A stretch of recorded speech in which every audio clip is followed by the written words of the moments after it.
Assalamualaikum warahmatullahi wabarakatuh. Shalom, Om Swastiastu, Namo Buddhaya, Salam Kebajikan.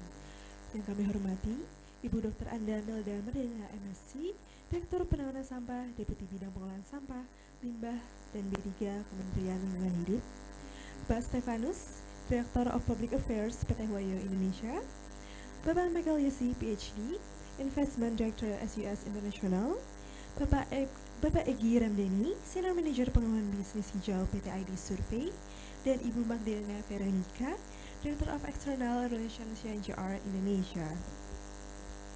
Yang kami hormati pula para hadirin, para pemangku kepentingan, praktisi industri, investor, akademisi, dan juga rekan-rekan media yang telah hadir.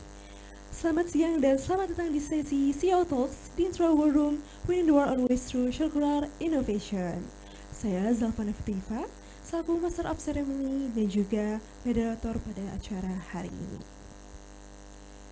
Sebagai pembuka sesi hari ini, kita akan mendengarkan sambutan dari keynote speech kami. Dengan hormat kami mengundang Ibu Dr. Anda Melda Merdeka MSc, Direktur Penanganan Sampah, Deputi Bidang Pengolahan Sampah, Limbah, dan B3 Kementerian Lingkungan Hidup.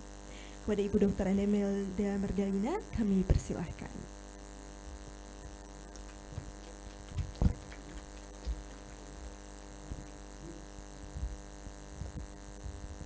Terima kasih moderator. Pembicara. Assalamualaikum warahmatullahi wabarakatuh. Selamat siang, salam sejahtera untuk kita semua. Om Swastiastu, Namo Buddhaya, Salam Kebajikan.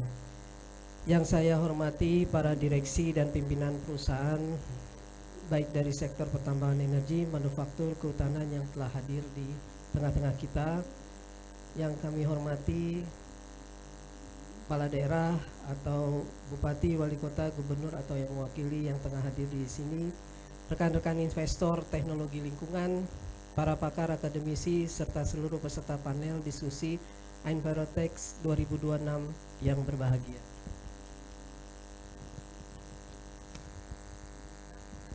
Pertama-tama marilah kita panjatkan puji syukur kehadirat Tuhan Yang Maha Esa atas berkat rahmat Allah Subhanahu wa Ta'ala.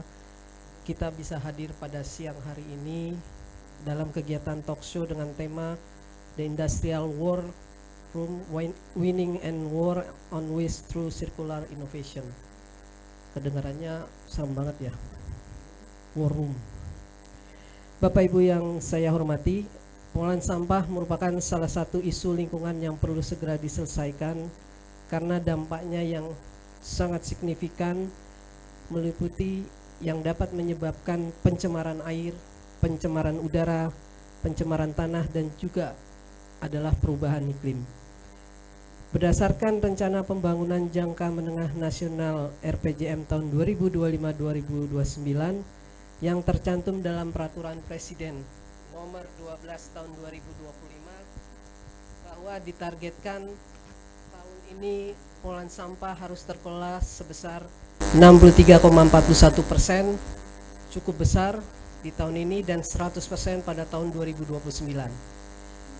Kita harus memastikan bahwa sampah yang timbul, yang diangkut dan diolah di fasilitas pengolahan sampah melalui pendekatan teknologi yang ramah lingkungan, sehingga yang diangkut ke TPA atau tempat pemrosesan akhir adalah hanyalah residu. Sehubungan dengan kondisi tersebut diperlukan perubahan paradigma pengolahan sampah yang awalnya hanya menitik beratkan pada pengolahan sampah di TPA, kini harus bergeser untuk didorong penanganan sampahnya berbasis teknologi ramah lingkungan. Salah satunya melalui pembangunan PESEL. Nah, PESEL ini sebagai implementasi dari Waste to Energy atau Waste to Electricity. Bapak Ibu sekalian, sehubungan dengan implementasi Waste to Energy di Indonesia, Bapak Presiden Republik Indonesia telah menerbitkan Peraturan Presiden Nomor 109 Tahun 2025 tentang penanganan sampah perkotaan melalui pengolahan sampah menjadi energi terbarukan berbasis teknologi ramah lingkungan. Kebijakan ini menandai perubahan besar arah pembangunan lingkungan hidup dan pengolahan sampah menuju sistem pengolahan sampah yang modern, efisiensi, dan berkelanjutan. Peraturan Presiden ini diterbitkan menjawab kedaruratan sampah nasional yang sekarang sedang terjadi, yang telah menjadi sumber pencemaran, kerusakan lingkungan, dan ancaman kesehatan masyarakat.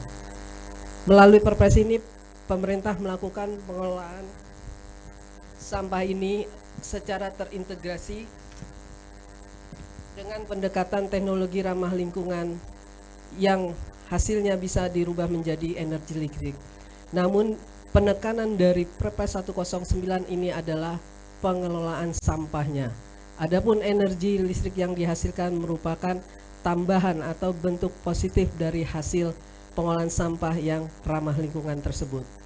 Praktek penerapan PSL ini menuntut komitmen serius dari kita semua, terutama kepala daerah dan para pihak yang terlibat. Kita harus memastikan rantai pasok dan logistik pengangkutan sampah dari hulu ke hilir berjalan konsisten dalam jangka waktu yang cukup panjang, yaitu proyek ini adalah proyek 30 tahun. Masa operasional fasilitas serta memastikan sampah yang masuk ke PSL tersebut adalah sampah yang tidak mengandung B3, limbah B3, kaca, PVC, dan aluminium foil. Untuk itu maka perlu di hulu, mulai dari hulu, di tengah itu harus dilakukan pemilihan yang benar-benar sempurna. Tanpa pemilahan maka apa yang kita cita-citakan, apa yang kita tekankan bahwa PSL ini bukan berarti semua bisa dibakar, tapi tetap harus dilakukan pemilahan. Bapak Ibu sekalian yang saya hormati, komitmen dalam pengolahan sirkular dan disiplin teknologi seperti ini juga sangat vital bagi sektor hilirisasi mineral. Kita seperti nikel, kobalt, tembaga. Dan di era manufaktur modern dan rantai pasok kendaraan listrik, kendaraan listrik atau EV global saat ini, pengolahan limbah industri telah menjadi variabel penentu bagi keberlanjutan operasional perusahaan kita. Tidak bisa lagi kita menutup mata bahwa pasar internasional kini menerapkan standar ESG, environmental, social, dan government yang sangat ketat.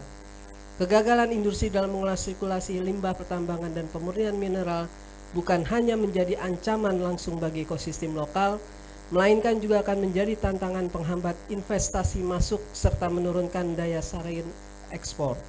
Oleh karena itu, penerapan teknologi hijau mampu mengubah residu produksi menjadi sumber daya bernilai tinggi yang bisa mengubah limbah menjadi barang yang berguna.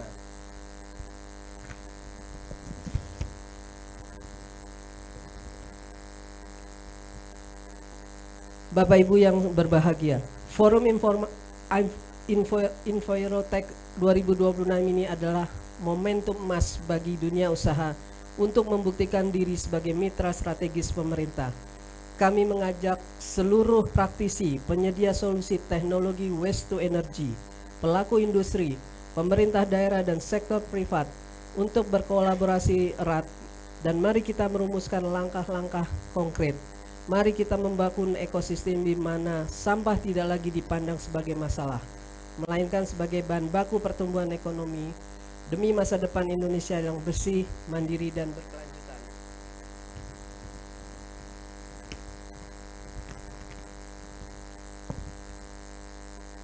Akhir kata, semoga Allah Subhanahu wa Ta'ala senantiasa meridhoi setiap langkah upaya kita dalam menjaga serta melestarikan lingkungan hidup Indonesia. Demikian sambutan yang dapat saya sampaikan. Wassalamualaikum warahmatullahi wabarakatuh. Om Santi Santi Santi Om.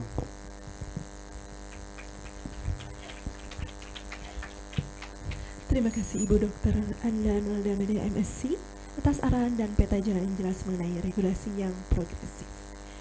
Bapak dan Ibu hadirin yang kami hormati, kini kita memasuki sesi pemaparan materi dari para praktisi industri dan juga pemimpin teknologi.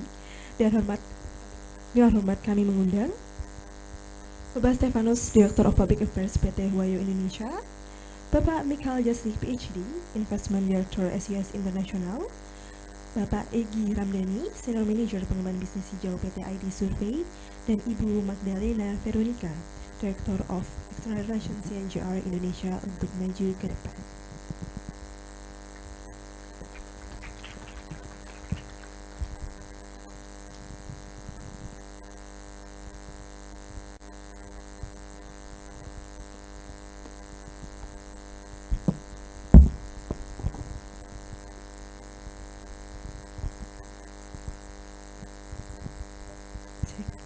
Terima kasih Bapak Ibu sekalian yang telah bersedia hadir dalam forum kali ini.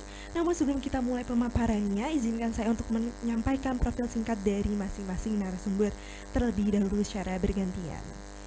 Yang pertama adalah Bapak Stefanus.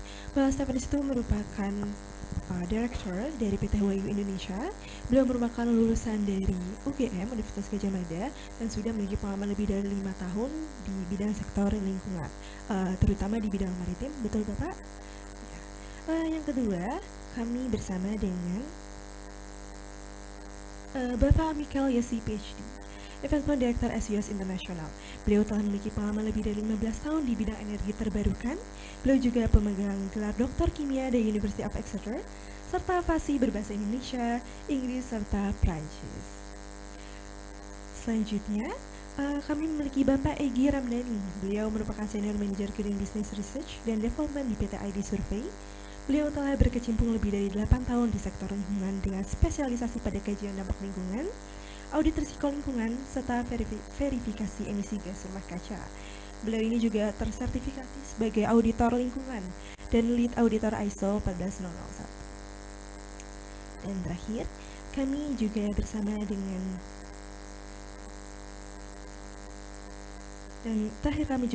Ibu Magdalena Veronica, Director of External Relations CNJR Indonesia, di mana beliau tidak hanya merupakan direktur, tapi juga beliau telah menjabat sebagai beberapa direktur di berbagai perusahaan energi dan juga pertambangan. Lalu beliau juga merupakan pernah menjadi Direktur Public Relations PT Zhongli New Energy, dan juga beliau memiliki pengalaman luas dalam membangun hubungan eksternal dan juga kolaborasi lintas sektor untuk mendukung hilirisasi nikel yang berkelanjutan. Selanjutnya kami akan langsung ke acara selanjutnya, yaitu pemaparan materi kepada Bapak Stefanus. Kami persilahkan. Baik, terima kasih moderator. Izin kami lewat kesempatan ini kami mau memaparkan sedikit inovasi dari Huayu Indonesia dalam membangun ekosistem industri bahan baku baterai kendaraan listrik. Jadi seperti yang kita ketahui bahwa, dan yang sudah dimention dari dalam keynote speech dari Ibu Direktur tadi, bahwa transisi energi melalui elektrifikasi kendaraan itu juga merupakan salah satu yang saat ini sedang digaungkan oleh pemerintah Indonesia. Dan menghadapi kondisi itu, banyak investasi yang masuk ke dalam negara kita, ke Indonesia. Namun memang isu-isu yang terkait dengan lingkungan, pengelolaan limbah, terus kemudian jejak karbon atau emisi karbon, itu menjadi salah satu atau beberapa isu yang sangat penting di dunia internasional untuk mengguidance industri kita supaya bisa berada pada jalur yang tepat. Dan Huayu Indonesia hadir di sini juga sebagai salah satu solusi, di mana selain menjalankan industri, kami juga melakukan inovasi-inovasi dan riset untuk melakukan efisiensi dan juga menurunkan jejak karbon. Mungkin presentasinya bisa dibantu. Untuk moderator, mohon dibantu untuk menampilkan PPT presentasi. Namun sebelum memulai ke sana, untuk melihat apa saja yang sudah kami kerjakan, kan tak kenal maka tak sayang, itu peribahasanya kan, ungkapannya. Sehingga meminjam kesempatan ini saya ingin membagikan sedikit atau menjelaskan sedikit tentang Huayu Indonesia itu. Sudah PPT-nya?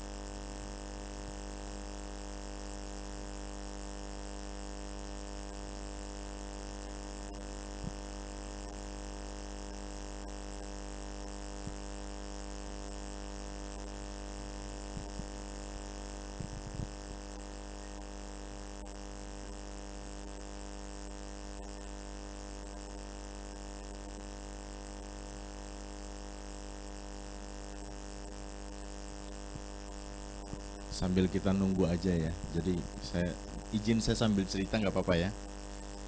Jadi Huayu Indonesia itu adalah salah satu investor dari China yang juga hadir ke Indonesia sejak 2018.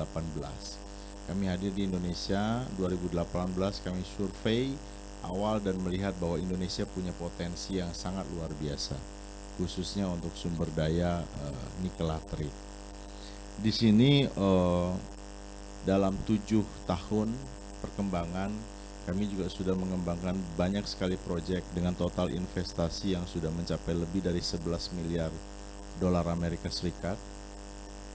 Dan saat ini kami sudah menciptakan lebih dari 22.000 lapangan kerja di Indonesia. Bahwa total karyawan kami di sini adalah 22.000, semuanya merah putih. Ya, yang itu di luar dari teman-teman yang TKA ya. Itu 22.000 dan kami beroperasi di beberapa lokasi seperti di Morowali, kemudian di Halmahera dan juga di Kolaka. Dan target ke depan kita akan mencapai 100.000 karyawan di dalam 5 tahun ke depan, sehingga kita harapkan lewat pengembangan ekosistem industri ini kita juga bisa memberikan kontribusi bukan selain daripada industri, pengembangan industri, namun juga kepada penciptaan lapangan kerja. Berbicara tentang inovasi teknologi, di dalam setiap proses desain pabrik yang sudah kami investasikan di Indonesia, inovasi teknologi itu tidak bisa lepas dari industri. Sambil kita melakukan produksi, menjalankan aktivitas produksi, tim riset dan pengembangan kami pun juga tidak henti-hentinya berusaha untuk melakukan optimasi proses, termasuk dalam menurunkan jejak karbon atau emisi karbon dari aktivitas produksi kami. Salah satunya terminologi waste to energy yang mau saya highlight di sini. Di dalam pengertian kita, waste to energy itu kan adalah pembangkit listrik sampah. Artinya sampah yang berupa residu dibakar kemudian di-convert atau dialihkan menjadi energi. Di Huayu Indonesia kami juga punya sistem waste to energy, tapi konteksnya bukan sampah. Jadi kami punya pabrik asam sulfat yang tersanding dengan pabrik atau smelter HPAL, high pressure acid leaching, yang di dalam proses pembuatan asam sulfatnya itu juga selain menghasilkan asam sulfat, kami menghasilkan steam. Steam ini sebagian kami pakai untuk produksi di HPAL, dan sebagian besar uap sisa dalam tanda kutip ini waste kita manfaatkan untuk pembangkitan listrik. Dan pembangkitan listrik dari cogeneration ini ternyata bisa mengcapture lebih dari 70% kebutuhan listrik dari keseluruhan operasi, di mana kami bisa menurunkan 31% emisi karbon yang membuat kami menjadi salah satu penghasil nikel atau produsen nikel dengan jejak karbon paling rendah di dunia. Dan itu kita lakukan, inovasi itu kita lakukan di Indonesia, sehingga saya sangat senang untuk membagikan ini kepada teman-teman bahwa inovasi ini juga harusnya patut ditiru di tempat-tempat lainnya. Jadi uap panas yang sebelumnya kita harusnya dibuang, kemudian lewat investasinya cukup besar, sekitar 1 triliun. Artinya perusahaan tidak segan-segan atau tidak pelit-pelit untuk melakukan investasi yang berkenaan dengan pemanfaatan energi. Ini mungkin di next aja di slide-nya supaya teman-teman punya gambaran. Ini tadi sedikit perkenalan. Next. Ini area produksi kami. Next. Ya, next. Nah, ini tadi yang saya sampaikan bahwa total rasio energi listrik yang bisa kami produksi dari pemanfaatan waste to energy ini tadi itu sudah mencapai 77%, di mana kami bisa menekan 785.000 ton emisi karbon di tahun 2025 dan investasinya cukup besar 1 triliun dan ini sudah berjalan dengan baik. Dengan kapasitas listrik yang kami hasilkan itu mencapai 50 megawatt. Ini untuk high pressure steam dan kami sekarang sedang mengembangkan lagi teknologinya untuk memanfaatkan low pressure steam. Nanti ke depan kami harapkan dengan pemanfaatan low pressure steam, rasio bauran energi dari cogeneration ini bisa mencapai lebih dari 96%. Nah, sehingga menurut kami ini juga merupakan salah satu penggerak ya, paradigma baru bahwa ketika orang bilang smelter itu kecenderungannya adalah pembangkit listriknya batu bara semua gitu kan, dan orang akan mengkonotasikan smelter itu dengan industri yang tidak ramah lingkungan. Nah, sehingga kehadiran Huayu Indonesia di sini juga salah satunya adalah berusaha mengubah perspektif itu dari publik. Next, inovasi lingkungan berikutnya yang kami lakukan adalah water circulation, di mana di tahun 2025 saja kami sudah memulai inisiatif ini sejak tahun 2023. Namun kita tidak berbicara yang itu, kita berbicara di 2025. Data terbaru saja dari dua proyek kami sudah bisa berhasil mengkonservasi lebih dari 5 juta kubik air. Jadi 5 juta kubik air yang harusnya dibuang itu kemudian lewat aplikasi daur ulang, pemanfaatan dan lain-lain itu kita sudah bisa turunkan intensitas pengambilan air baku. Jadi karena industri HPAL ini salah satu industri yang membutuhkan air cukup besar, maka upaya-upaya konservasi air, sumber daya air ini pun menjadi sangat penting bagi perusahaan dalam rangka menurunkan intensitas buangan air limbah. Di mana untuk air limbah domestik semuanya kita zero discharge, kita daur ulang kembali, kita gunakan kembali untuk sistem produksi, dan intensitas air limbah kita itu kita bisa tekan hampir lebih dari setengahnya.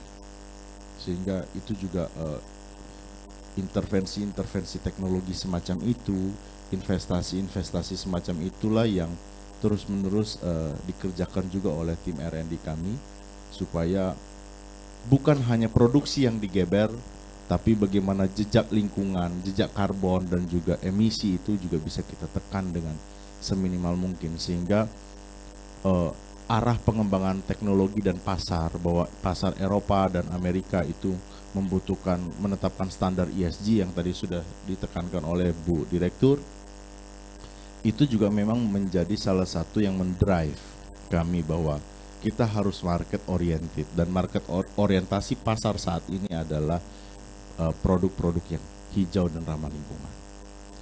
Yang berikutnya, next. Isu ketika kita berbicara dengan isu HPAL atau pabrik HPAL, tailing itu tidak pernah luput ya. Dan ketika kita berbicara tailing, yang ada di benak kita adalah hal yang menyeramkan. Limbah berbahaya dan beracun. Nah, namun konotasi ini di industri nikel perlu kita luruskan, teman-teman, adik-adik. Ini saya lihat banyak yang mahasiswa ya. Perlu kita luruskan bahwa tailing nikel itu tidak semenyeramkan yang dikira. Karena kita dulu punya anggapan tailing itu kan identik sama tailing emas ya. Sehingga kalau tailing emas itu berbahaya dan beracun. Namun kalau untuk sisi tailing nikel, sebenarnya lewat studi-studi TCLP, toxicity dan lain-lain itu sudah menunjukkan bahwa itu bukan kategori sebagai berbahaya dan beracun. Cuman karena jumlahnya banyak sehingga dia dikategorikan sebagai limbah berbahaya. Namun tim R&D kami tidak henti-hentinya melakukan inovasi dan pengembangan, di mana proses ya, penyimpanan tailing dulu itu di pabrik-pabrik HPAL lainnya di seluruh dunia itu rata-rata melakukan penyimpanan tailing itu dengan dua metode. Yang pertama adalah pembuangan tailing di laut dalam atau deep sea tailing placement, atau yang kedua adalah tailing dam atau dam tailing. Nah, ini yang praktis yang ada terjadi di seluruh dunia. Namun yang kita lakukan di Indonesia, teman-teman, tidak seperti itu. Kita mengambil pendekatan yang berbeda karena Indonesia ini adalah negara tropis yang memiliki curah hujan yang cukup tinggi, sehingga penggunaan tailing dam itu menjadi kurang pas, ya. Kami mengambil pendekatan dry stack tailing facility, artinya kita tailing yang sebelumnya berbentuk lumpur kita press, ya, sehingga kadar airnya berkurang menjadi sekitar 30-33%. Nah, saya memang sempat lihat ada kajian-kajian bahwa bahasa dry tailing ini katanya bahasa yang bahasa marketing, bahwa dry ini belum, pemahaman dry itu jangan dikira 0%. Tetapi pemahaman dry ini adalah dry seperti pada tanah original.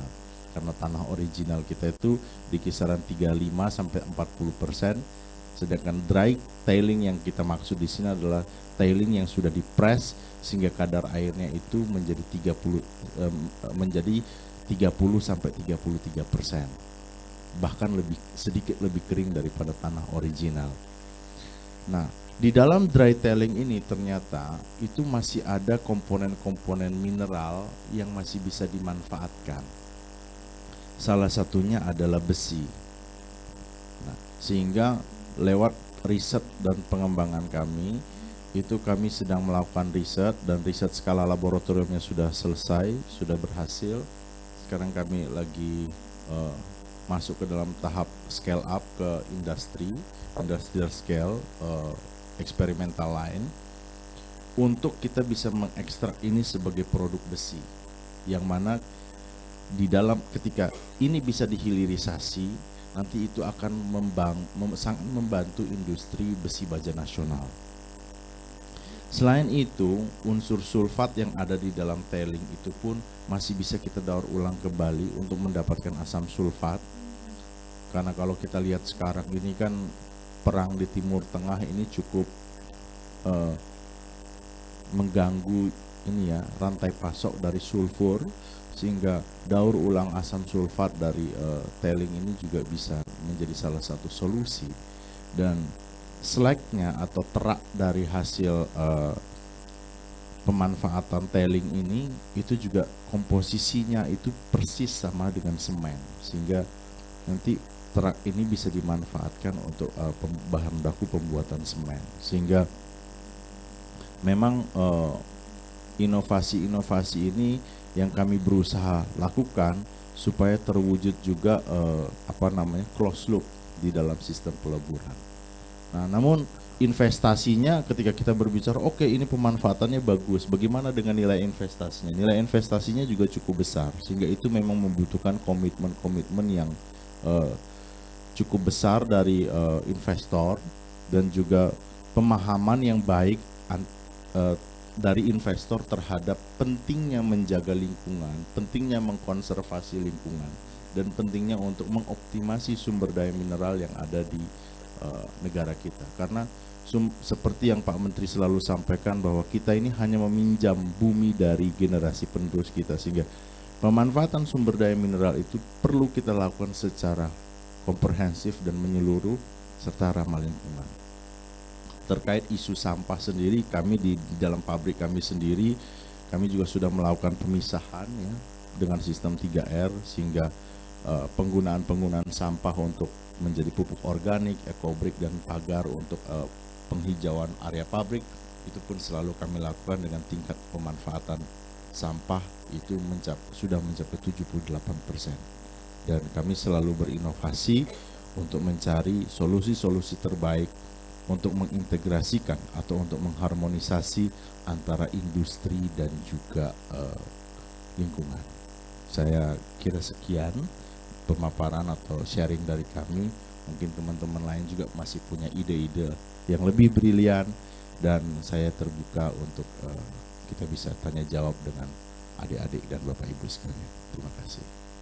Baik, terima kasih Bapak Stefanus. Dan kami hormati, mari kita berikan tepuk tangan yang meriah kepada Bapak Stefanus atas paparan yang sangat inspiratif tadi.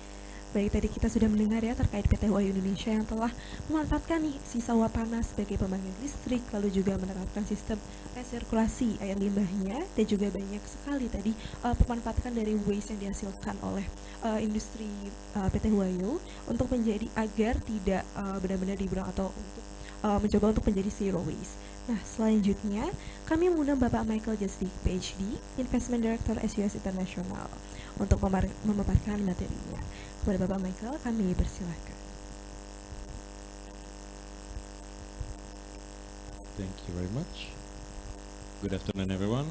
Since waste is an international problem, I will use international language and therefore in English. I hope it's okay. Right. Can we have the presentation?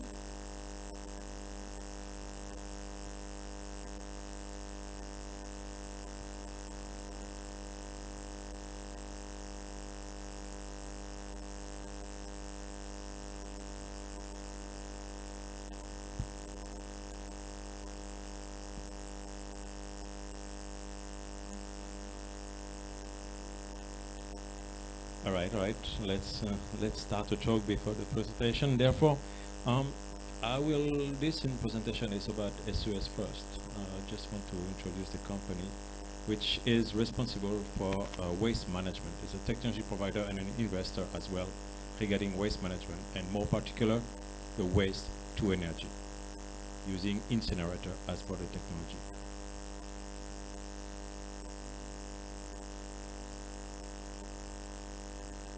Slightly easier with slides.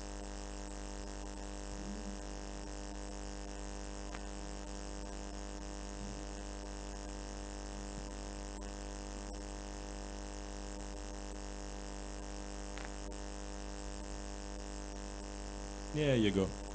All right. So from waste to wonder, yes. We try to make it waste as a much more wonderful word once we remove or manage or treat the waste. So that's why we call this a green and sustainable future. Next.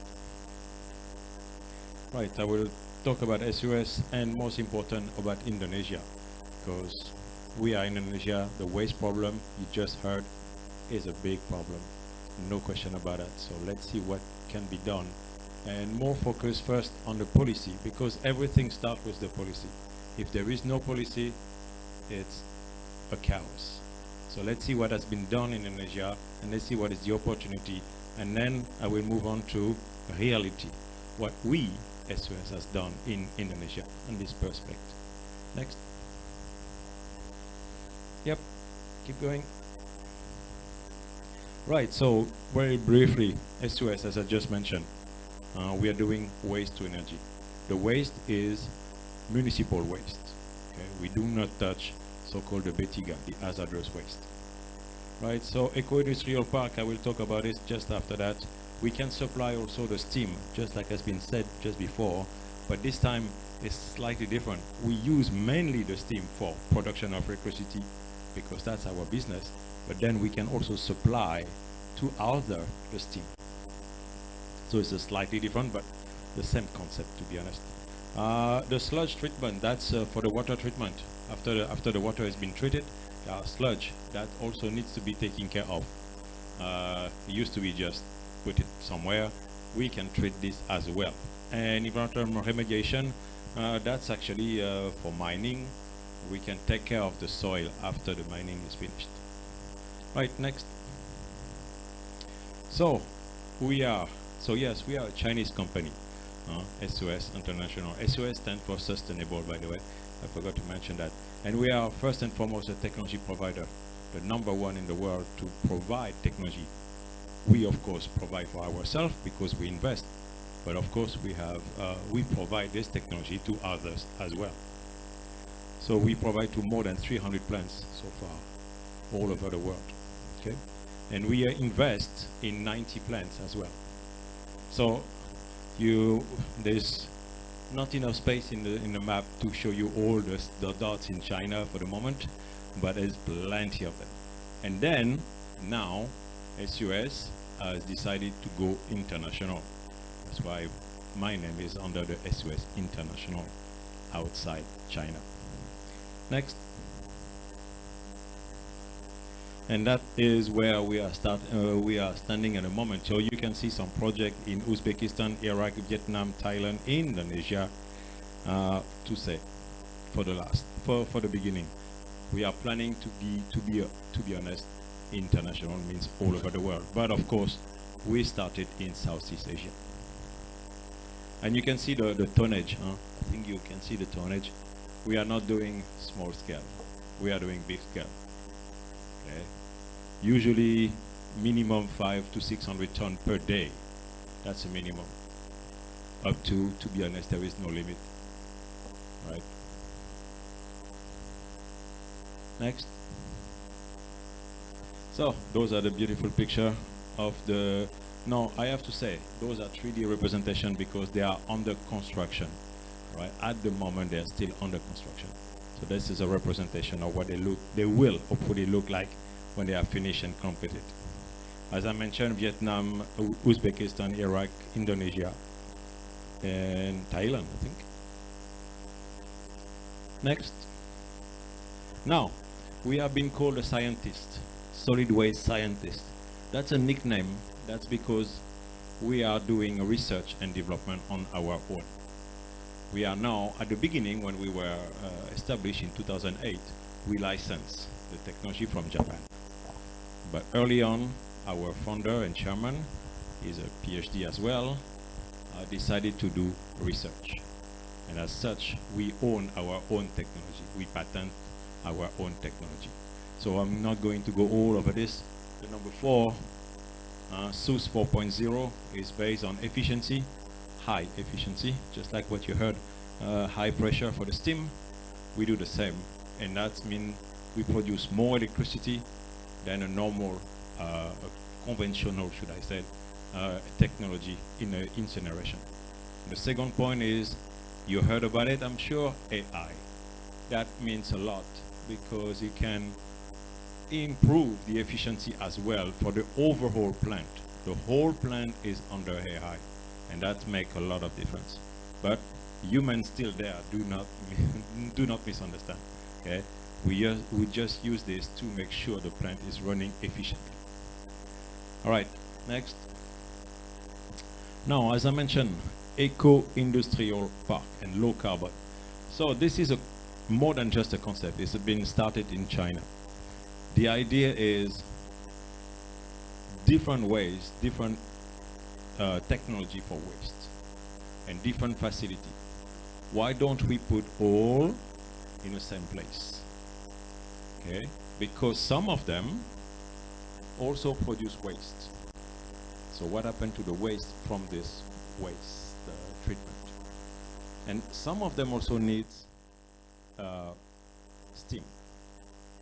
So this is a synergy. It's slightly different, and I don't have too much time to explain, but basically it's a synergy between industry of waste management. And it's called low carbon because you reduce the logistic if you put all together at the same place, right? But for Indonesia, I will be very honest, it's too early, okay? The central one over there, the waste incineration, does not even exist yet. This is the central piece. If you do not have this, you cannot make an industrial park. So, bit by bit, okay? Bit by bit. China started 25 years ago. So that's why, right? And when China start, they go fast, very fast. Just to let you know, it's more than 1,000 plants in China. I think it's still 0 in Indonesia, just to let you know, all right? So, bit by bit, okay, this will be the future for Indonesia. Next. Now, this we are really proud of it. You may, I don't know, we will talk about this just after that, but you may have your mind that waste management or facility could be very ugly, could be dirty. Well, we try to change this. This is what it looks like. This is not a 3D representation. This is an actual facility. That's what it looks like. We try to make it as, well, let's be honest, beautiful as possible. That's called, it's called deindustrialization. Not blocky, not ugly. Okay? And that's why we get award for that. Also, this is open to public to be visited. And hopefully, that's why we intend to do it as well in Indonesia. Because we need education as well, and I will talk about this later on. All right, next. That's just a reminder that what we can produce. We can produce the steam, the residential, also the heat. But again, Indonesia, I don't think we need so much from that, I think. And then we can also distribute the heat as a pressured steam, okay? And of course, the first one, the major one, is the green electricity, right? Next. So, now, let's talk about Indonesia. Because we are Indonesia, you are all concerned about the waste. Yep. This is basically what is happening in Indonesia. At the moment, the only solution is to make mountain of garbage, let's be honest. Or at least it was, so far, to make mountain of garbage. The biggest one, the most famous, or should I say the most infamous, it's Batagabon. If you've been close to that, I'm sure you notice. The air is absolutely horrendous. The water, I will not even try to drink it. The pollution is unbearable. But unfortunately, Batagabon is just the biggest and the baddest example. But let's be honest, we don't talk about so much the other one, but they're pretty much the same. Not on the same scale, but every almost so-called TPA, landfill, looks like that. Okay, and the reason for that is simple. 60 to 70 million tons are produced in Indonesia. That's not a criticism, it's just the population. 300 million, something like this. Well, of course, we, as population, we all produce waste. Industry produce waste. Services, hotel, and mall produce waste. So it's not a criticism. It's what do we do after? That is not the solution. It used to be, maybe, again, China used to do that too, you know. Other country used to do that too. It was the solution, I would say, before. But we know now, and I think everybody realized, I think even Indonesia realized before, but took time to implement solution, but that is not the solution. Someone told me one day, that is a time bomb. And that's true. It is. So, what can we do? So, what is the reason for that? It's because 20% of the waste is reduced and non-recycled, 20%. So what happened to the rest? That's what happened to the rest. It's right there. And it's going nowhere, by the way. It's just going up, up, up, up, up, and up. All right? Okay, you get the picture, okay?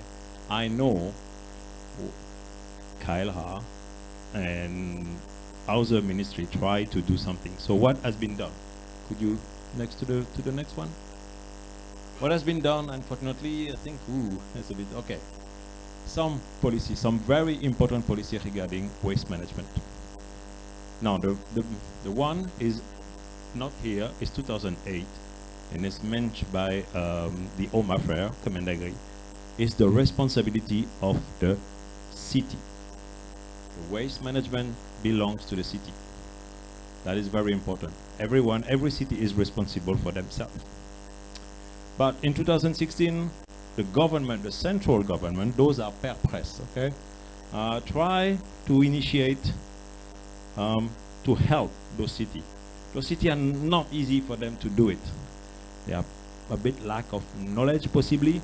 So the central government tried to step in. 2016, unfortunately, this one has been struck down. The reason for that is they were forcing the technology. So we moved to 2018, 2018.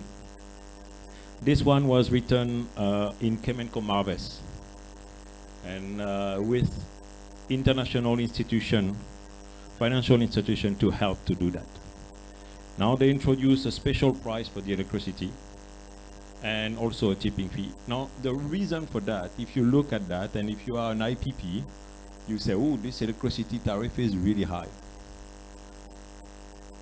Keep in mind, waste management is not a electricity producer.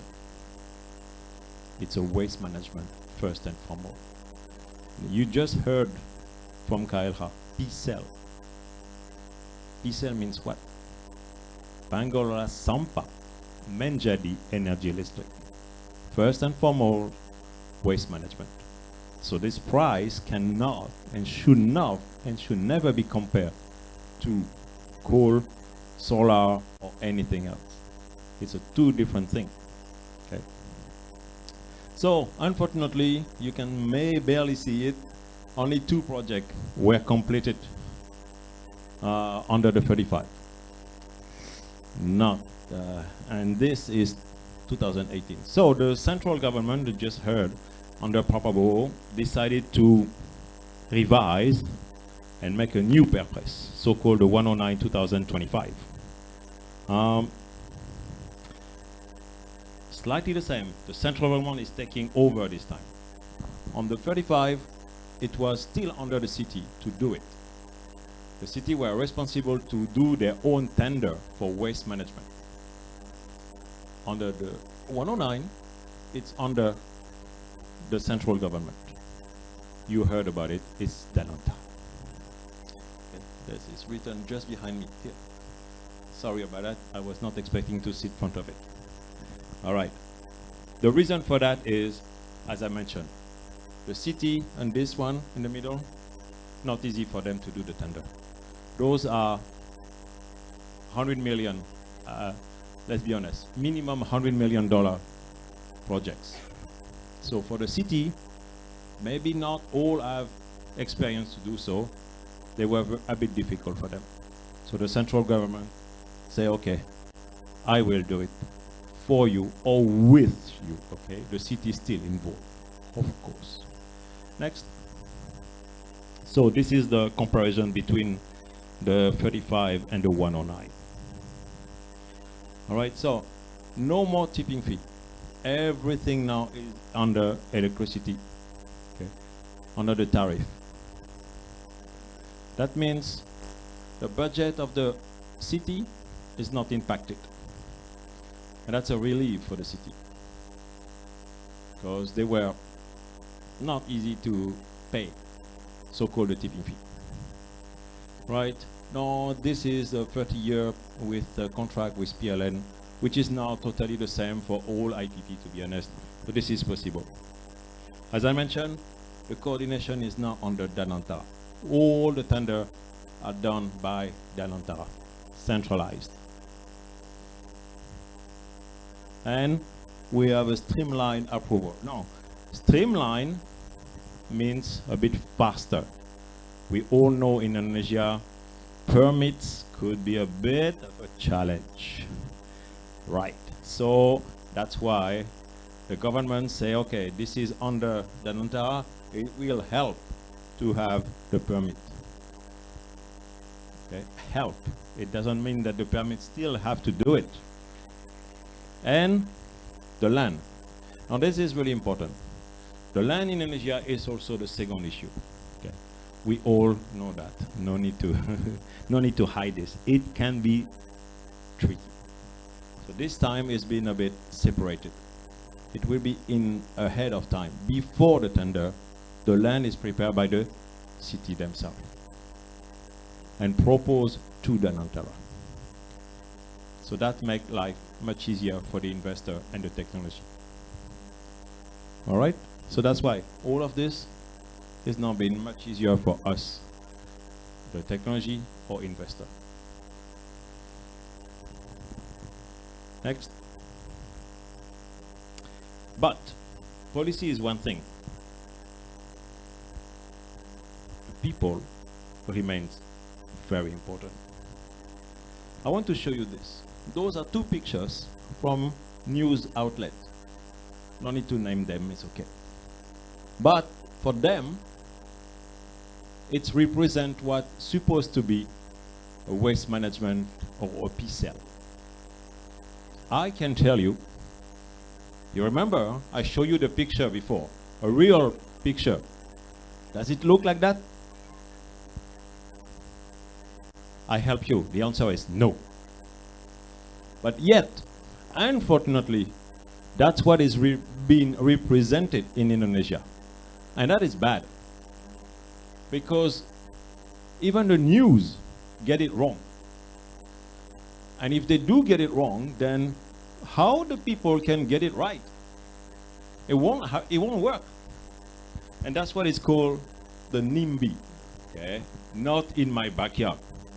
Okay, forget about the name. But it creates fears.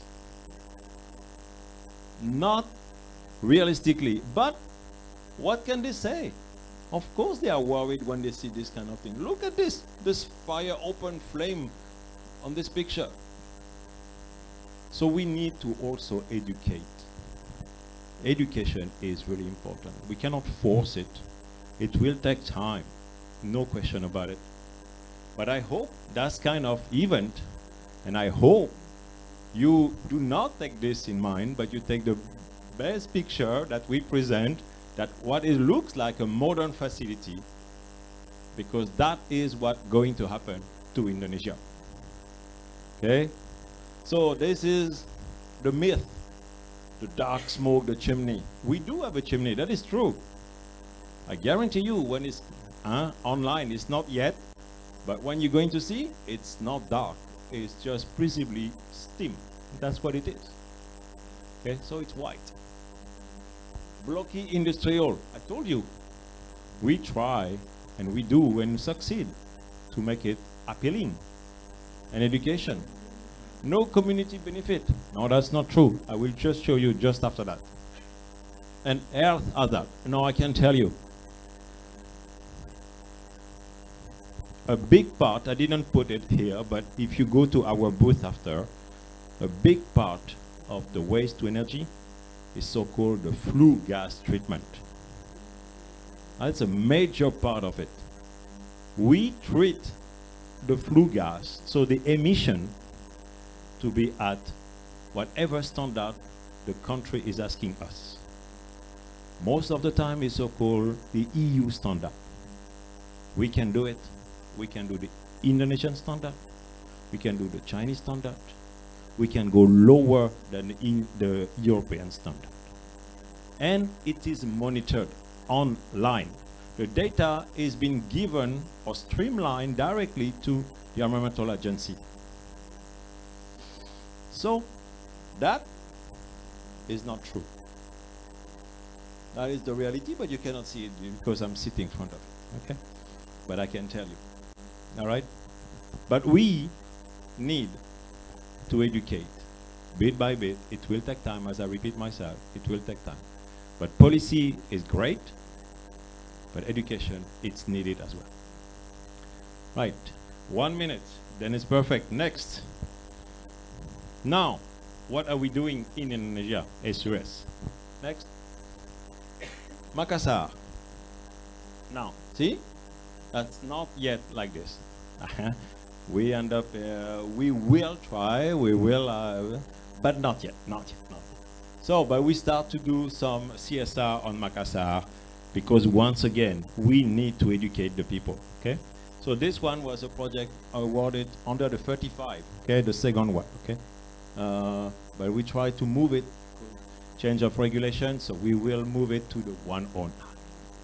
Right, and this is our group, HEP office in Indonesia, established in 2021, one of the first, I think, of waste management in Indonesia. Next. And as I said, CSR already started. We don't wait to have a facility, we already do it before that. All right? All right. I think that's it. And finally, you can find us, next please. You can find us, if you want more information, come and see our booth. It's in AS1. Okay. Okay, you go up, you turn right, and that should be right there. All right. So thank you very much for your attention. And if you have any question, please feel free. Okay, ladies and gentlemen, let's give a warm round of applause to Mr. Michael for his very comprehensive presentation. Okay, next we have Bapak Egy Ramdhani selaku Senior Manager Pengembangan Bisnis Hijau PT ID Survey. Kepada Bapak Egy kami persilakan. Iya, baik. Terima kasih Mbak Moderator. Mohon dibantu Mas untuk presentasinya. Iya, jadi tadi sudah disampaikan oleh Bapak-Bapak Direktur sekalian ya, terkait dengan Project Waste to Energy yang tidak hanya terfokus pada PSEL atau pembangkit listrik tenaga sampah seperti itu atau PLTSA, tapi ada banyak waste to energy yang lain. Nah, perlu digarisbawahi adalah kami ID Survey itu kita bukan sebuah pelaku aksi mitigasi. We are not a project proponent. Tapi kami bisa menjadi corresponding, bisa menjadi partner dari jalannya industri Bapak Ibu sekalian untuk memastikan bahwasannya jalannya proyek Bapak Ibu mulai dari pre-commissioning sampai nanti pasca operasi itu memenuhi standar yang ditetapkan serta taat dan patuh terhadap regulasi yang berlaku seperti itu. Maka dari itu, hari ini saya akan menyampaikan terkait dengan risking waste to energy projects, the strategic role of the TIC or testing, inspection and certification, which is our core business, ID Survey, dalam berpartner dalam project waste to energy. Next. Oke, mungkin langsung next saja Mas. Iya, tadi disampaikan tak kenal maka tak sayang gitu ya. ID Survey itu tidak lebih terkenal daripada anak perusahaan kami. Mungkin Bapak Ibu yang sudah berkecimpung di sektor industri lebih familiar dengan Sukovindo, Surveyor Indonesia dan Biro Klasifikasi Indonesia, maka mereka adalah bagian dari kami. Nah, ID Survey itu adalah perusahaan TIC terbesar di Asia Tenggara dan nomor 3 di kawasan Asia Pasifik. That's why kami cukup besar, cukup masif. Kami punya 144 cabang, branches, dan titik layanan operasi di seluruh Indonesia dan 12 titik layanan internasional, predominantly in Asia, mostly in China. Dan saat ini kami memiliki 108 laboratori tersebar di seluruh Indonesia juga, dan kita juga punya site laboratori pada industri-industri khusus yang memenuhi permintaan pelanggan. Next. Ya, pada dasarnya kami melayani 12 sektor utama, namun ada sektor tematik yang juga kami layani. Maka dari itu kami sering menyebutnya 12 plus sektor gitu ya, mulai dari oil and gas, sampai government institution dan juga tematik, sektor tematik. Artinya beberapa jasa atau layanan kami itu applicable untuk semua sektor. Contohnya adalah green business and sustainability. Untuk sustainability sendiri, misalkan kita bicara ESG itu implementatif untuk kedua belah sektor, maka kami bicara itu adalah sektor tematik. Next. Oke, sekarang kita bicara terkait WTE project. Why WTE project struggles? Ini based on our experience dan juga dalam kacamata industri TIC seperti itu. Pada dasarnya kita bicara WTE itu kita melihat banyak sekali opportunity. Yang pertama, tadi disampaikan oleh US Environment bahwasannya ketersediaan pasokan sampah kita itu masif di semua daerah, tidak hanya di beberapa daerah. Kemudian yang kedua adalah kita sudah punya, bukan kita ya, maksudnya dalam industri ini telah terjadi kemajuan dan juga kematangan teknologi dalam WTE yang implementatif untuk kita bisa gunakan di Indonesia. Yang ketiga adalah kalau kita melakukan pengelolaan sampah, artinya kita berupaya dalam meningkatkan kualitas lingkungan, jadi kualitas lingkungan akan membaik seperti itu. Kemudian efisiensi biaya and long term revenue, memang benar dalam membangun PSEL atau WTE itu investmentnya akan cukup tinggi. Tapi kalau kita melihat dampak investasi setelah itu akan terjadi efisiensi biaya dan long term revenue di situ berjalan terus menerus dan sirkular. Kemudian kita bisa melakukan optimalisasi kapasitas dan fleksibilitas operasi. Kemudian tadi berdasarkan Perpres 109 juga pemerintah daerah wajib mendukung dengan penyediaan lahan dan juga menjamin pasokan sampah seperti itu, dan juga ketersediaan investor. Jadi demand investor itu tinggi. Tapi in reality dalam berjalannya di lapangan ada beberapa risiko dan juga dampak yang harus kita perhatikan. Sebagai contoh, yang pertama adalah ketidakpastian kualitas sampah. Beberapa teknologi itu mensyaratkan sampah harus kering, sedangkan sampah kita yang ada di landfill itu udah combine. organik, anorganik harus dipisahkan dan lain sebagainya. Itu menjadi resiko di kita. Kemudian resiko teknologi. Ini menjadi pertanyaan, apakah teknologi yang implementatif diterapkan di wilayah Eropa itu bisa langsung kita adopsi dipakai di negara tropis seperti kita? Maka hal-hal tersebut perlu kita pertimbangkan. Kemudian resiko lingkungan, memang benar kita melakukan pengelolaan lingkungan dari sampah, tapi kita juga nggak tahu nih after that itu resikonya akan menjadi seperti apa. Kemudian bisa terjadi cost overrun, terus kemudian design capacity yang failed, penolakan masyarakat, sudah terjadi beberapa WTI project, dan yang terakhir sulit mendapatkan pendanaan. Jadi di sini saya bicara resiko bukan untuk gain the fear, bukan untuk menakut-nakuti Bapak Ibu dan teman-teman sekalian, tapi untuk ayo kita bareng-bareng kelola resikonya. Karena membangun project WTE ini bukan cuma membangun sebuah project, tapi tentang mengelola resiko. Resiko itu banyak dan masif, maka kita harus kelola bareng-bareng karena tidak mungkin industri aja yang mengelola, tapi semuanya juga harus mengelola. Next. Oke, ini mungkin tadi sudah dipaparkan ya kalau waste generator kita itu cukup besar, kemudian dari PLN itu ada target 7,5 gigawatt by 2035, kemudian PLTSA priorities kita di 20, kami ID Survey itu memegang 10 untuk project aglomerasinya PLTSA dalam konteks identifikasi dan juga uji laboratori sampah ongoing. Kemudian Perpres 19 udah keluar. Next.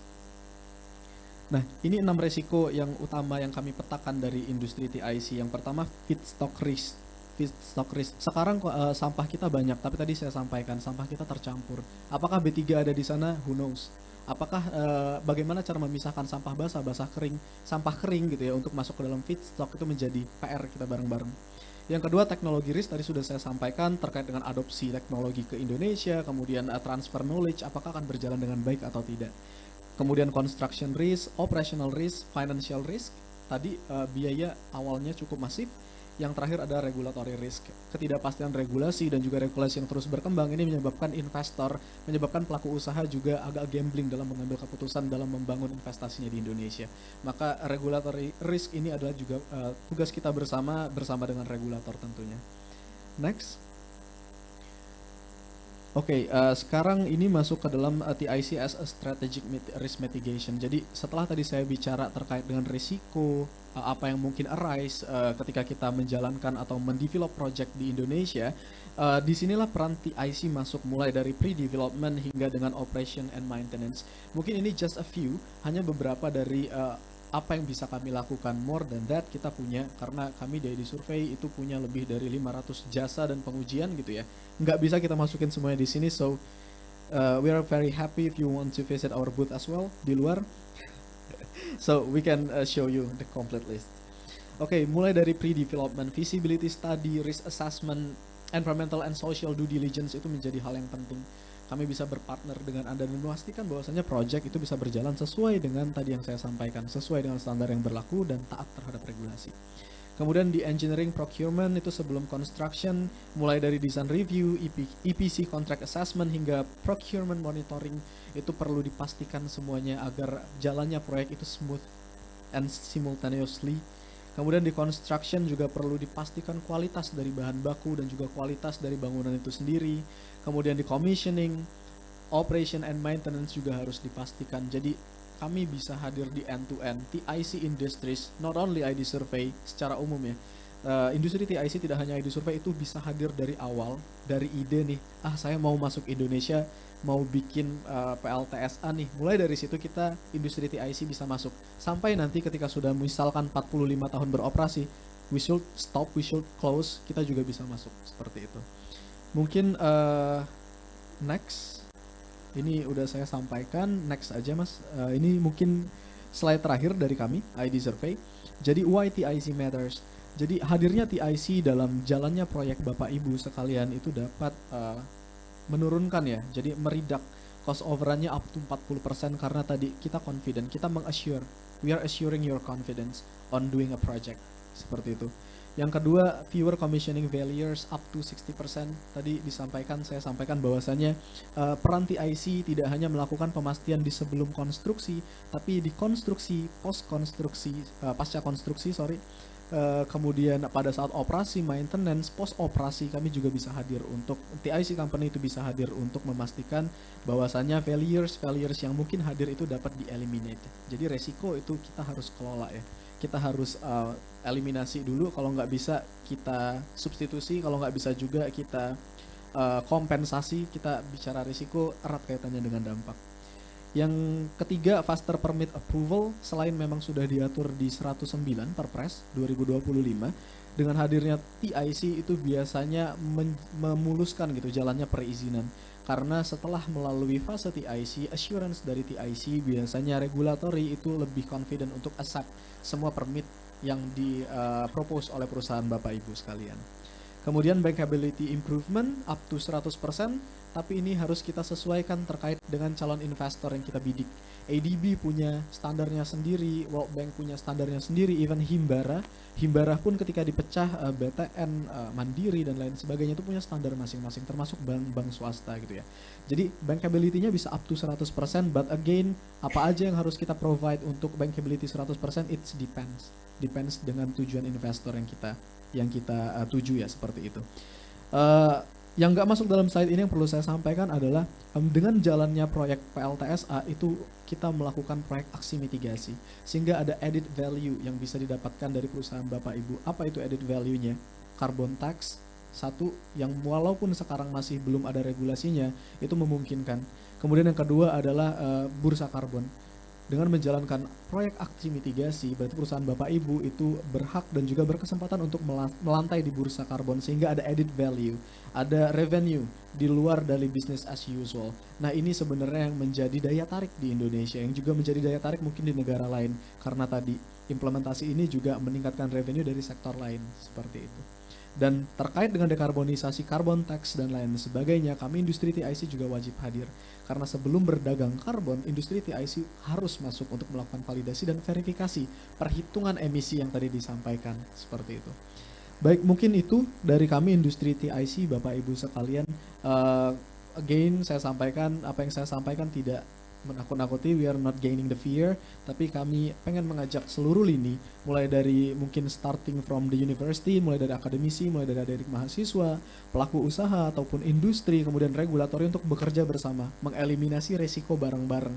Karena kalau cuma satu aja industrinya aja yang melakukan eliminasi resiko itu sulit, bukan sulit, nggak bisa. Regulatory risk itu di ranahnya regulator, penolakan masyarakat social risk itu di ranahnya yang berbeda, dan lain sebagainya. Mungkin itu Ibu Moderator, terima kasih atas waktunya. Mungkin saya tutup, selamat siang semuanya. Baik, mari berikan tepuk tangan meriah kepada Bapak Egy Ramdhani atas paparannya. Selanjutnya kami undang Ibu Magdalena Veronica, Director of External Relations CNGR Indonesia. Kepada Ibu Veronica kami persilahkan. Baik, terima kasih Ibu Moderator. Selamat sore dan juga salam sejahtera untuk rekan-rekan sekalian, hadirin sekalian yang ikut dalam panelis hari ini. Tadi kita sudah di-sharing ya sama bapak-bapak pimpinan dari beberapa instansi mengenai apa saja upaya-upaya masing-masing yang bervariasi dalam hal waste to energy. Nah, kalau dari kami bergerak di bidang pembuatan bahan baku untuk prekursor baterai lithium. Nah, ini mungkin merupakan satu produk yang tidak gampang untuk dipahami hanya dengan saya menjelaskan, karena tidak kelihatan langsung. Bahan baku material maju tersebut sebenarnya kita pegang sehari-hari. Semua orang pegang HP. Di dalamnya itu sebenarnya ada material maju. Nah, itu menjadi gambaran salah satunya kami bergerak di bidang seperti apa. Jadi poin yang ingin kami sampaikan hari ini adalah dari residu menjadi resources, yaitu kita tahu bahwa semua yang kita pakai, barang pakai kita sehari-hari, ada yang terbarukan, ada yang tidak terbarukan. Nah, yang anorganik yang tidak terbarukan atau sumber daya alam yang bisa habis, itu sebenarnya dia ada jangka waktunya. Sama seperti hidup manusia yang ada batasnya. setelah kita melalui satu masa dari bertumbuh sampai ke kita mateng, kemudian menua, sampai akhirnya kita kembali lagi ke bumi, itu ada masanya. Jadi saya mengajak kita bersama memikirkan bahwa tidak hanya usia manusia, tetapi setiap potensi alam yang kita manfaatkan, dia pun ada siklus hidupnya. Dan ketika dia tidak bisa dia terbatas, maka kita harus pikirkan bagaimana kita jangan hanya bisa memanfaatkan yang primer, tetapi kita bisa menggunakan sumber daya alam sekunder, yaitu konsepnya setelah kita pakai, setelah dia aus, kita recycling, kita reuse kembali. Tolong next slide, Pak. Oke. Nah, mungkin sedikit saya perkenalkan dulu kalau si NGR sebelumnya itu adalah satu perusahaan yang induknya itu berdiri di Hunan, kota Changsha. Nah, kemudian di tahun 2021 pada saat COVID itu datang ke Indonesia. Jadi sebagai pembuat prekursor baterai lithium yang menduduki global market share-nya pertama, itu butuh lebih banyak bahan baku untuk bisa supply ke klien. Nah, klien-klien pengguna prekursor tersebut, ya tadi saya sudah sempat jelaskan, contohnya HP yang kita pakai, nah itu klien-kliennya kami yang membuat baterai untuk HP. Kemudian juga kendaraan listrik tentunya ya, jadi ada EV, kita tahu itu juga memanfaatkan baterai di saat ini, tidak hanya fosil. Nah, makanya karena peningkatan gaya era manusia ya, dari menggunakan fosil kemudian ke listrik, sampai sekarang mungkin kita dulu taunya kalau generator genset itu super gede gitu sampai setengah ruangan ini, tapi sekarang bisa kecil banget saja sudah bisa melistriki satu bidang usaha yang cukup besar. Nah, ini adalah kemajuan dari teknologi. Nah, kemajuan kebutuhan tersebutlah membuat kami datang ke Indonesia untuk memperpanjang rantai industri kami. Karena dengan memperpanjang rantai industri secara sirkuler, di situ kami bisa melakukan rekayasa industri sedemikian sehingga bisa memanfaatkan barang dari satu pabrik untuk pabrik lainnya dan juga limbah dari satu pabrik ke pabrik lainnya. Next slide, Pak.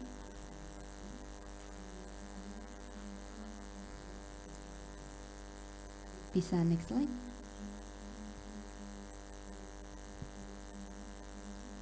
Oke, terima kasih. Nah, jadi ini adalah contoh dari beberapa material maju yang telah kami buat. Ini kalau saya lihat ada beberapa adik-adik pasti masih ingat banget lah ya, ini apa periodic system. Jadi di sini sebenarnya barang-barang elemen ini itu ada di bumi, kemudian dimanfaatkan untuk kehidupan kita. Tentunya bukan langsung ambil, langsung jadi bisa dipakai, tetapi telah melalui berbagai tahap, mungkin belasan tahapan industri sehingga bisa dimanfaatkan di kehidupan kita. Nah, ini adalah beberapa elemen produk dari kami dimanfaatkan selain di telekomunikasi, kemudian juga dimanfaatkan di baterai. Tadi saya sebutkan bahan baku untuk baterai yang dipakai untuk robot, kemudian juga pesawat luar angkasa untuk melapisi pesawat luar angkasa. Nah, ini adalah beberapa produk yang kami buat. Next. Oke, jadi sejak 2021 kami datang ke Indonesia untuk memperpanjang rantai pasok. Hingga saat ini kami ada 10.000 sampai 12.000 karyawan. Tapi memang dalam 5 tahun ini kami masih terus-menerus meningkatkan lokalisasi. Jadi yang tercapai saat ini adalah 72% lokalisasi untuk seluruh karyawan kami. Nah, di sini memang ada satu tantangan adalah bahwa bidang yang kami jalankan tersebut itu memerlukan tingkatan ekspertis dalam teknologi yang sangat tinggi. Oleh sebab itu butuh waktu untuk bisa membekali anak muda Indonesia untuk bisa semuanya bisa memberikan pelayanan dalam bidang teknologi tersebut. Next. Oke, jadi ini mungkin kenapa saya menyampaikan di sini milestone. Jadi bukan poin bahwa kami itu bikin produk-produk contohnya setiap tahun ada produk nih, di 2022 misalnya. Kami membuat satu teknologi OESBF yang tidak pernah ada di manapun untuk mengolah murni mineral nikel. Nah, di tahun selanjutnya, 1 tahun, tadi seperti kata Pak Michael ya, cepet banget kalau bangun, kalau dari Tiongkok gitu. Jadi cepet banget, 2022 kami bangun, padahal teknologi baru nih. Terus industrialisasinya terbangun, kemudian low grade nickel matte-nya kami bikin. Nah, ini adalah pertama kalinya di mana teknologi dengan cara pirometalurgi atau menggunakan panas mengolah murni nikel itu bisa dipakai untuk bahan baku baterai. Sebelumnya yang bisa melakukan pengolahan nikel untuk mendapatkan bahan baku baterai itu di perusahaannya Pak Stefanus tadi itu hanya hidrometalurgi. Tetapi kemudian dengan berkembangnya teknologi kami membuat OESBF. Jadi dengan teknologi yang tadinya hanya untuk membuat bahan baku besi baja, sekarang sudah bisa dipakai untuk membuat baterai.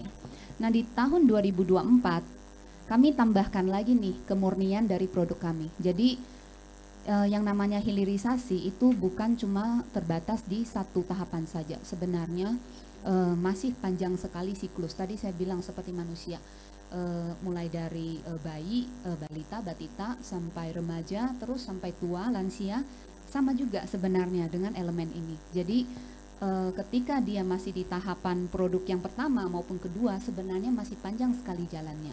Kalau kita bicara tentang ekosistem baterai, maka masih banyak sekali nih bahan-bahan yang dibutuhkan selain daripada bahan yang kami bikin sendiri. Nah, di 2024 kami memproduksi nikel cathode. Jadi ini adalah pabrik ketiganya kami. Jadi pabrik ketiga tersebut kami realisasikan produk nikel cathode. Nanti saya jelaskan selanjutnya kenapa ini penting. Di 2025 ada produk high grade nickel matte. Kemudian 2026 akhirnya kami bisa realisasikan produk bahan baku baterai tersebut di Indonesia. Selanjutnya. Oke, ini hanya menjelaskan bahwa kami tersebar tidak di satu lokasi saja, tapi ada 4 lokasi. Dan tapi yang perlu saya sampaikan di sini bahwa 4 lokasi tersebut memiliki produk yang berbeda-beda, dan setiap produk itu adalah tahapan untuk produk selanjutnya. Artinya lebih hilir daripada produk pertama dan begitu juga selanjutnya. Next. Nah, di sini poin yang ingin saya sampaikan, terutama yang bisa saya bicara karena kami bergerak di pengolahan nikel, bahwa sirkulasi dari industri mau elemen apapun itu penting. Next slide. Oke. Nah, tadi sempat ya saya sampaikan bahwa pertama kali kami masuk Indonesia, kami membuat OESBF. Jadi satu teknologi baru tersebut kami olah murni nikel, kemudian dia bisa memperoleh bahan baku intermediate nikel yang bisa jadi bahan baku untuk baterai lithium. Nah, kenapa kami membuat teknologi tersebut sedangkan sudah ada teknologi yang terbukti ekonomis? Nah, tadi kembali lagi juga sempat di-share sama Pak Michael dari Sustainable bahwa kita terus-menerus memanfaatkan barang, sumber daya alam kita manfaatkan, kemudian tapi sebenarnya kita nggak kerasa mereka bisa aus. Saat mereka aus, kita mau kemanain? Berarti kan kita menambah masalah yang baru. Nah, mengikuti TOR yang dikasih sama panitia hari ini, tentu juga merupakan pencanangan nasional. Kita harus perang melawan sampah. Sampah yang kita pikir dalam benak kita itu hanya adalah yang di tong sampah, padahal tidak seperti itu. Dalam setiap kita berproduksi itu ada namanya sampingan yang sering kita terminologinya istilahnya limbah. Nah, kalau untuk limbah industri itu sebenarnya sampah yang sudah tingkatannya masif sekali, bukan yang rumahan. Nah, oleh sebab itu kami sebagai pelaku industri itu memikirkan bahwa kami perlu nih membuat sesuatu yang kalau kami membuat yang sama, maka sama aja. Kalau kami membuat sesuatu yang dimana ketika kami mengolah, limbahnya bisa kami pakai kembali, malah menjadi bahan baku buat pabrik selanjutnya, berarti kami punya dua keuntungan. Satu, kami bisa mengurangi biaya kami untuk bahan baku yang tadinya harus beli, jadinya kami bisa dari limbah pabrik pertama. Sama yang kedua, sebenarnya juga dalam regulasi ataupun biaya sampah itu tidak kecil. Jadi tidak saja kami menghemat biaya dari pabrik kedua, tapi kami juga menghemat biaya yang tadinya harus kami keluarkan untuk mengelola limbah dari pabrik pertama. Berarti itu killing two birds with one stone ya. Jadi sekali dayung 2-3 pulau kita bisa lampaui. Nah, jadi mungkin saya hanya sebutkan poin pentingnya aja dari teknologi tersebut. Itu secara kapasitas itu bisa jauh lebih optimal dibanding yang konvensional. Kemudian investasi juga cukup ekonomis, energy saving. Kenapa seperti itu? Karena teknologi tersebut yang konvensional itu katakanlah memerlukan panas 1200 derajat Celcius. Nah, 1200 derajat Celcius tersebut semuanya harus berasal dari PLTU. Kalau kami ambil 400 dari PLTU, sisa 800 kami ciptakan dari teknologi ini sendiri. Jadi teknologi tersebut mencampurkan beberapa elemen dari hasil inovasi kami sehingga bisa menciptakan thermal secara alami. Dalam artian kami memanfaatkan energi primer, bukan energi sekunder yang harus kami peroleh setelah proses. Nah, itu adalah sebuah konsep juga di mana waste to energy bukan cuma hanya sampah menjadi sesuatu energi, tetapi adalah bagaimana dalam setiap tahapan industri kita harus memikirkan caranya untuk efisien termasuk energi. Kemudian untuk raw materialnya juga tadi ini mungkin kurang terkait di sini, tapi bolehlah saya sebutkan sedikit. Sebelumnya kalau misalnya yang konvensional itu bisa mengolah tanah atau tambang yang grade-nya tinggi atau apa ya bahasanya ya. Jadi untuk grade nikelnya itu tinggi, sedangkan grade yang rendah selama ini itu tidak bernilai atau dibuang, dikesampingkan. Nah, kami bisa mengolah yang dari grade rendah sampai grade tinggi. Dalam artian itu menghemat deposit, sumber daya alam yang ada di Indonesia. Nah, tadinya mungkin itu sampah nggak terpakai, tapi sama kami bisa kepake. Nah, itu salah satunya kenapa kami harus melakukan OESBF dan diindustrialisasikan. Selanjutnya, Pak. Oke, nah tadi ini adalah gambaran bagaimana satu pabrik bisa memberikan limbahnya untuk menjadi bahan baku ke pabrik lain. Kita lihat ya, ada stage 1, 2, 3, 4 di sini. Ibu Veronica, mungkin karena sudah keterbatasan waktu. 1 menit lagi. Oke, boleh. Oke. 1 menit saja. Jadi kita lihat di tahap pertama produknya adalah low nickel matte. Nah, saat kami produksi low nickel matte menjadi high nickel matte, tentunya ada beberapa limbah yang bisa kami manfaatkan. Tadi dari panasnya tersebut kami bisa capture steamnya dipakaikan lagi untuk menjadi energi dalam proses yang awal. Kemudian yang poin yang kedua, coba kita lihat dari stage yang kedua ke stage yang ketiga, itu ada sulfur, ada gas sulfur. Nah, gas sulfur tersebut kami tangkap 99,9%. Kemudian kami tambahkan satu proses sehingga gas sulfur yang tadinya emisi menjadi asam sulfat. Asam sulfat tersebut kebetulan adalah bahan baku yang kami butuhkan untuk stage 3 ke stage 4. Jadi asam sulfat sama produk nickel matte dari pabrik pertama kami masukkan menjadi bahan baku untuk pabrik kedua, yaitu stage yang ketiga nickel sulfat. Nah, dari proses nikel sulfat kami elektrolisis menjadi elektrolitik nikel. Tadi nikel yang kemurniannya 99,99%. Indonesia merupakan yang nomor 1 loh di Asia Tenggara memiliki produk nikel 99,99% di stok global. Jadi tadi saya bilang 99,99%. Nah, 0,001%-nya itu kan berarti kita anggap sampah atau limbah ya. Nah, itu kita masukin lagi ke pabrik yang stage pertama untuk kita murnikan lagi sisa 0,001%-nya lagi. Nah, konsepnya adalah zero waste di sini. Baik, Ibu Oke. Veronica. Terima kasih atas Iya. penjelasannya. Oke, terima kasih, Boleh. Mbak. Mungkin berikut adalah pemaparan dari keempat narasumber hebat kami. Silakan berikan tepuk tangan untuk mereka semua.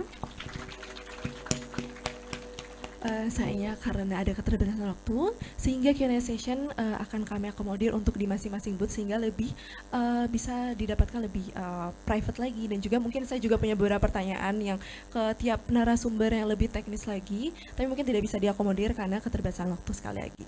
Baik, terima kasih teman-teman atas partisipasinya.